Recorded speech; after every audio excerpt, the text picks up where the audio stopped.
விருச்சிகம்னாலே basically அவங்க வந்து டப்பு டப்புன்னு ஏதோ மனசில் வச்சுக்க மாட்டாங்க, எல்லாமே வெளிப்படையாக பேசிடுவாங்க அப்படின்னு நம்ம பார்க்கும்போது இவங்களோட குணாதிசயங்கள் அப்படின்றத நம்ம பார்க்குறோம்ல சார். ஸோ இவங்களுக்கு பொருந்தக்கூடிய ஆண் ராசிகள், இவங்களுக்கு பொருந்தாத ஆண் ராசிகள், முக்கியமாக இவங்களோட காதல் ரகசியம், பெண்களோட காதல் ரகசியம், அதை பற்றி சொல்லுங்கள் சார். நீங்கள் விருச்சிகத்தை பற்றி பேசும்போது ஒன்று சொன்னீங்க, வெளிப்படையாக பேசுவாங்கன்னு. அது முற்றிலும் தவறு. விருச்சிகத்தில் இருக்கக்கூடியவங்களே வந்து கொஞ்சம் மறைவாக தான் இருப்பாங்க. அதாவது அது காலபுருஷ தத்துவத்துக்கு மறைவு ஸ்தானம் அப்படிங்கிறதுனாலையும் 6, 8, 12 இதெல்லாம் ஹிடன் ஸ்தானம், மறைவு ஸ்தானங்கள் 6, 8, 12 அப்படிங்கிறதுனால இது காலபுருஷ தத்துவத்துக்கு 8ஆம் இடமாக வரக்கூடிய ஒரு ராசி. அதனால் விருச்சிகத்தில் பிறந்த பெரும்பாலானவர்கள் குவைட்டாக இருப்பாங்க, ரொம்ப ரிசர்வ்டாக இருப்பாங்க. பெண்கள் ஆண்கள் இதில் பெண்களில் சில வித்தியாசங்கள் உண்டு. ஆண்களில் பொதுவாக குவைட்டாக இருப்பாங்க, பெண்களில் விருச்சிகத்தில் இருக்கக்கூடிய பெண்கள் சாதாரணமாக தான் இருப்பாங்க. பட் வந்து ஒரு ப்ராப்ளம், ஒரு மேல் ஹராஸ்மெண்ட்டு, விமன் அப்யூஸ்லாம் வந்ததுன்னா வெகுண்டு எழுவாங்க.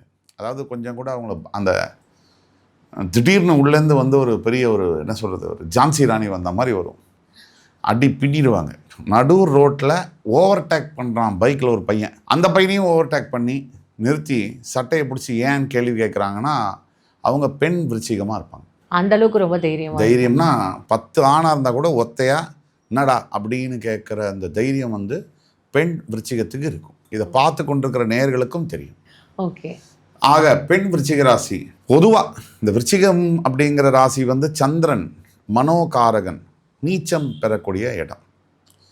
இதனால தான் இப்போ பெண் விருச்சிக ராசி ஜென்ரலாக women are emotional and expressively emotional.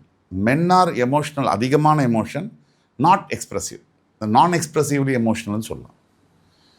ஆக பெண்களில் இந்த மனோகாரகன் நீச்சம் ஆகக்கூடிய இந்த ராசியில் அபூர்வமான ஒரு பழக்க வழக்கங்கள், அபூர்வமான சில புரிதல்கள், நடவடிக்கைகள் இதெல்லாம் நம்ம எதிர்பார்க்கலாம். என்ன மாதிரி சார்?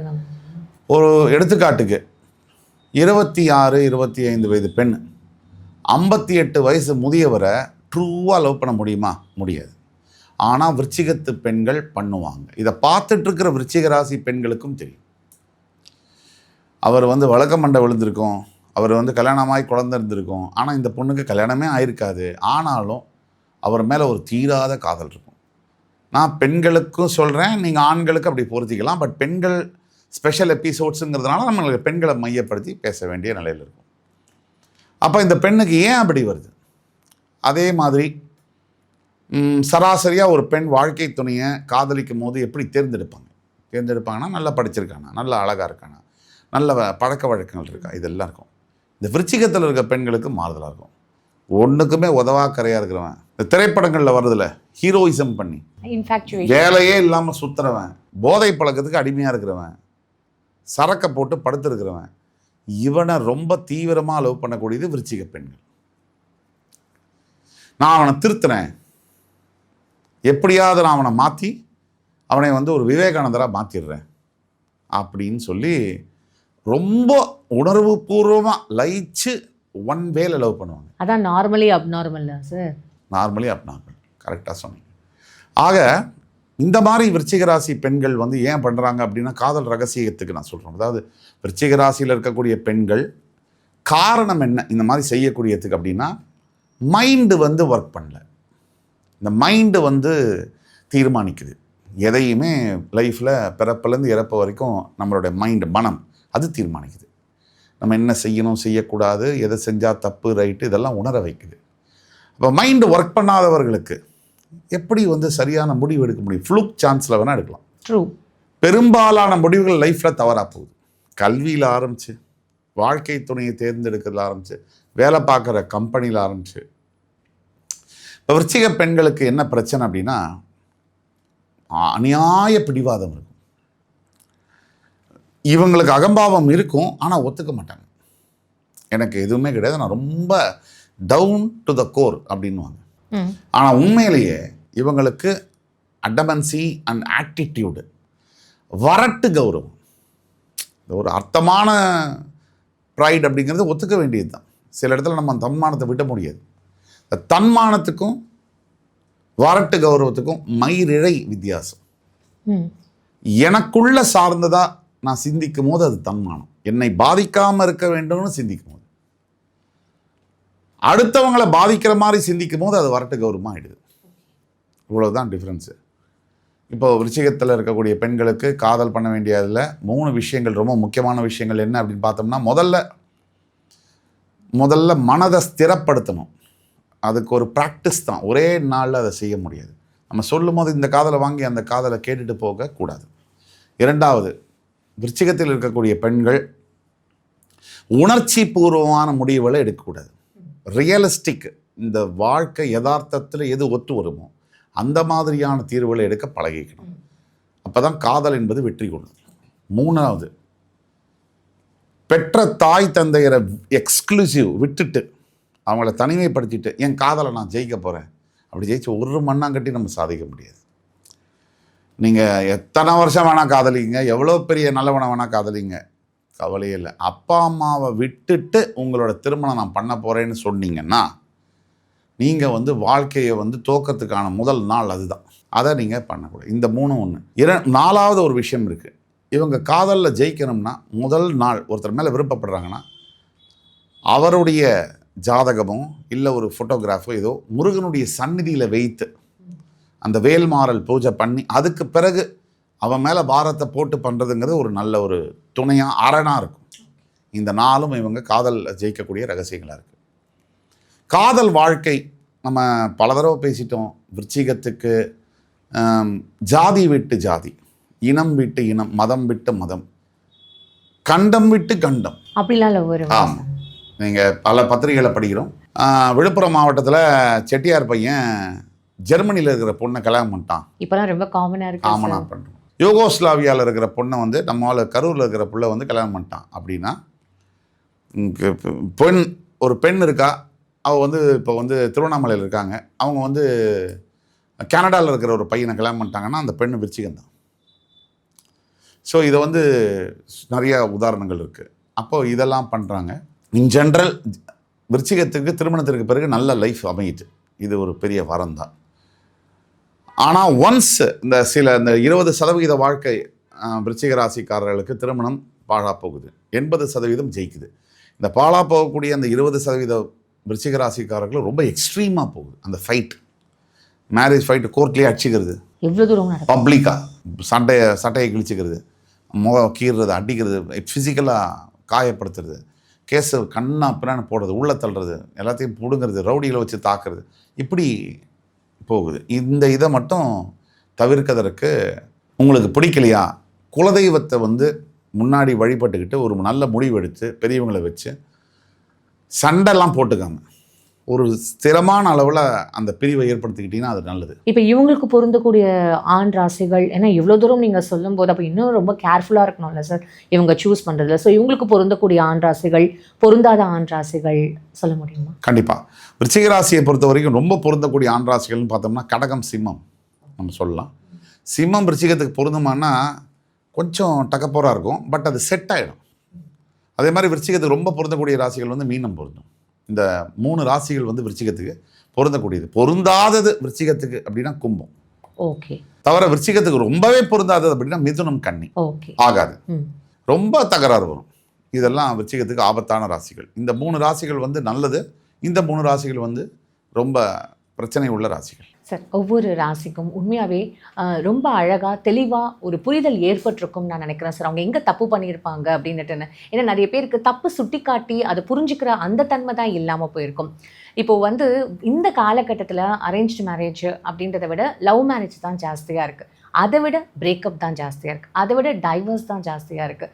ஸோ இப்போ இந்த விஷயங்களுக்கு நீங்கள் பெண்களுக்கு ஏதாவது ஒரு அட்வைஸ் சொல்லணும், இல்லை இது மாதிரியான ஒரு விஷயங்கள்லாம் நீங்கள் ஃபாலோ பண்ணுங்க அப்படின்னா ஒரு ஜோசியராக நீங்கள் என்ன சார் சொல்லணும்னு நினைப்பீங்க? அதாவது நம்ம லைஃப்பில் அப்பாவையும் அம்மாவையும் நம்ம செலக்ட் பண்ண முடியாது. பிறக்கக்கூடிய குழந்தைகள் நம்ம தேர்ந்தெடுக்க முடியாது. நம்ம நண்பர்களையும் நம்மளோட காதலி மட்டும்தான் நம்ம செலக்ட் பண்ண முடியும். இதில் லைஃப் பார்ட்னரை சூஸ் பண்ணக்கூடியது அதை விட ஒரு பெரிய முடிவு லைஃப்பில் இருக்கவே முடியாது. ஏன்னா you are going to travel with that person for 40 years 50 years. அப்போது ஏதோ ஒரு இனக்கவர்ச்சியிலையோ அழகு பேஸ் பண்ணியோ ஒரு அட்ராக்ஷன் பேஸ் பண்ணியோ நீங்கள் செலக்ட் பண்ணீங்கன்னா அதோடைய விலையை நீங்கள் 50 வருஷம் கொடுக்க வேண்டியது. நீங்கள் செய்கிற 5 நிமிஷம் தவறுனால அதோடைய ப்ரைஸ் வந்து அடுத்து வாழக்கூடிய 40லேருந்து 50 வருஷம். அப்படி இல்லை நடுவில் பிரேக்கப் பண்ணி அதுக்கும் ஒரு ப்ரைஸ் உண்டு. என்டையர் லைஃப் இல்லைம்மா, நீங்கள் காதலிச்சு பிரேக் பண்ணாலும் அந்த டிப்ரெஷன் அது ஒரு 6 மாதம். உண்மை சார். இல்லை கல்யாணம் பண்ணிட்டீங்கன்னா அந்த டைவர்ஸு அது விவாகரத்து கோர்ட்டில் போய் நின்றுட்டு ரஜினி சாரோட முதல் நாளைக்கு டிக்கெட் வாங்குற மாதிரி கூட்டத்தில் போய் நின்று அந்த டைவர்ஸ் வாங்கிறதுக்குள்ளேயும் அட்வொகேட்ஸும் போலீஸும் உங்களை காலி பண்ணிடுவாங்க. ஸோ ஜென்ரலைஸ் பண்ணல, நான் எல்லா அட்வொகேட்ஸும் எல்லா போலீஸும் சொல்லலை. குறிப்பிட்ட சில வக்கீல்கள், குறிப்பிட்ட சில காவல்துறை அன்பர்கள் உங்களை காலி பண்ணிடுவாங்க. இப்போது ஒரு குடும்பத்துக்குள்ளே இல்லை லவ்னே ஆரம்பம், லவ்வுக்குள்ளே தேர்டு பர்சனை நீங்கள் கொண்டு வந்தீங்கன்னா நீங்கள் லவ் பண்ண தகுதியற்றவர்கள். நீங்கள் ஒரு அடல்ட்டு 18 இயர்ஸ் ஆன அடல்ட்டு நீங்கள் 3வது மனிதரை உங்கள் காதலுக்குள்ளே கொண்டு வந்தீங்கன்னா பெட்டர். உங்களுக்கு லவ்வே வேணாம், சும்மாவே இருங்க. சும்மாவே இருங்க. நீங்கள் லவ் பண்ணி என்ன சாதிக்க போகிறீங்க? எப்போ கொண்டு வரணும், எவ்வளவு கொண்டு வரணும், இந்த கேள்விக்கு ரொம்ப நமக்கு குழப்பமும் முடியாத நிலைமையும் இருக்குது. அப்போ பெற்ற தாய் தந்தையர்கிட்ட கேட்கணும், ஆனால் அதை முடிவாக எடுக்கக்கூடாது. உங்களுடைய சுய முடிவு இருக்கணும். அவங்க சொன்னது முடிவாக இருக்கலாம், இல்லை உங்களுடைய இதுவாக இருக்கலாம். ஆனால் உங்களுடைய நெருக்கமானவங்க இருப்பாங்க லைஃப்பில், பிரதரோ சிஸ்டரோ அப்பாவோ அம்மா. இந்த சைக்கிளுக்கு விட்பட்டு ஃப்ரெண்ட்ஸுக்கிட்ட போய் பெண்கள் வந்து பெண்களுக்கான நிகழ்ச்சிங்கிறதுனால சொல்கிறேன். இன்னைக்கு உள்ள பெண் நண்பர்கள் எப்படி இருக்காங்க? நான் யாரையும் பழி சொல்லலை, அகைன் நெகட்டிவாக பேசுகிறேன்னு நினைக்காதீங்க. லவ் பண்ணாத பெண் ஒரு 5-6 ஃப்ரெண்ட்ஸ் இருக்காங்க. லவ்வே பண்ணாத ஒரு பெண் இருந்தானா அந்த பெண் அங்கே ஃப்ரெண்ட்ஸ் குரூப்பில் இருக்க முடியாது. இந்த 5 பேர் என்ன சொல்லுவாங்க? வேஸ்டடியவ, நமக்கெல்லாம் பாய் ஃப்ரெண்ட்ஸ் இருக்குது, அவளுக்கு ஒன்றுமே இல்லைன்னு அந்த பொண்ணையும் மாற்றி விட்டுறேன். சரி, லவ் பண்ணா அப்படின்னா இந்த ஃப்ரெண்ட்ஸுக்கிட்ட போய் ஒவ்வொரு நாளும் ஒப்பிக்கிறது. ஏன் இன்னைக்கு இது நடந்துச்சு, இன்னைக்கு இது பண்ணேன், இன்னைக்கு இது செஞ்சேன், இதுக்கு பண்ணேன். இதை ஃப்ரெண்ட்ஸுக்கு பதிலாக அப்பா அம்மாட்ட ஒப்பிக்கிறது நல்லது. ஷேரிங்ன்ற மாதிரி ஒரு அது ஷேரிங் கிடையாது. என்ன நடக்குதுன்னா இந்த மற்ற பெண்களுக்குள்ள அறிவு ஞானம் அவங்களுடைய அனுபவத்துக்கு ஏற்ற மாதிரி அட்வைஸ் கொடுப்பாங்க. இப்படி கேள்றி அவன்கிட்ட, இதை சொல்கிறீ அவன்கிட்ட, இதை பண்ணாதரி, நீ பார்க்காத அவனை, நீ பேசாத, இப்படி சொல்லி அந்த லைஃபையே டேமேஜ் பண்ணிடுறாங்க. ஒட்டுமொத்த பெண்களுக்குன்னு சொல்ல மாட்டேன், ஒரு கணிசமான அளவு 75% பெண்களுக்கு ஆண்கள் மேலே நல்ல ஒப்பீனியன் இல்லை. மாறிடுச்சு சார். இல்லை, நான் சொல்கிறேன், ஆண்கள் மேலே நல்ல ஒப்பீனியன் இல்லை. அதுக்கு காரணம் உண்மையும் கூட, ஆண்களுடைய நடவடிக்கையும் கூட கடந்த காலத்தில். ஆனால் ஒரு விஷயத்தை நீங்கள் புரிஞ்சுக்கணும். 1950களில் 1950s and 60s and 70s ஆண்கள் ஹஸ்பண்ட்ஸ் எப்படி இருந்தாங்க? நில்லு, எழுந்துரு, உக்காரு. அப்போ டைவர்ஸ் கம்மி. ஆனால் இன்னைக்கு 1990, 2000, 2010s ஹஸ்பண்ட்ஸ் எல்லாம் எப்படி இருக்காங்க?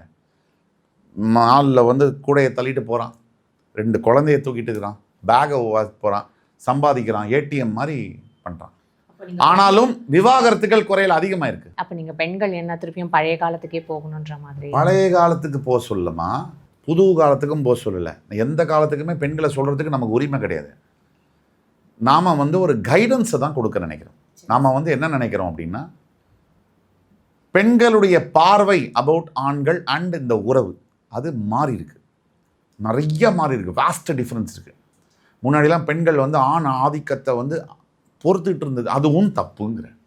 இன்னைக்கு ஆணை ஆதிக்கம் பண்ணுறது அதுவும் தப்புங்கிற. சம்வேர் இந்த பிஸ்னஸில் மிடில் பாயிண்ட்டை ரீச் பண்ணணும். சார், உண்மையாகவே ஒவ்வொரு ராசிக்கும் ரொம்ப அழகாக நீங்கள் வந்து புரிதலை கிரியேட் பண்ணியிருக்கீங்க. அதுவும் பெண்களுக்கு எக்ஸ்க்ளூசிவாக எந்த மாதிரியான ஒரு விஷயங்கள் அவங்க வந்து முடிவு எடுக்கணும், தீர்மானம் எடுக்கணும், எப்படி அவங்கள அடாப்ட் பண்ணிக்கணும், எங்கே அவங்க தப்பு பண்ணுறாங்க அப்படின்றத நீங்கள் ரொம்ப சுட்டி காட்டி ரொம்ப அழகாக எக்ஸ்பிளைன் பண்ணியிருக்கீங்க. ஸோ இந்த நேரத்துக்கும் உங்களோட விரிவான இந்த விளக்கத்துக்கும் நான் நன்றியை தெரிவிச்சுக்கிறேன். நன்றி சார்.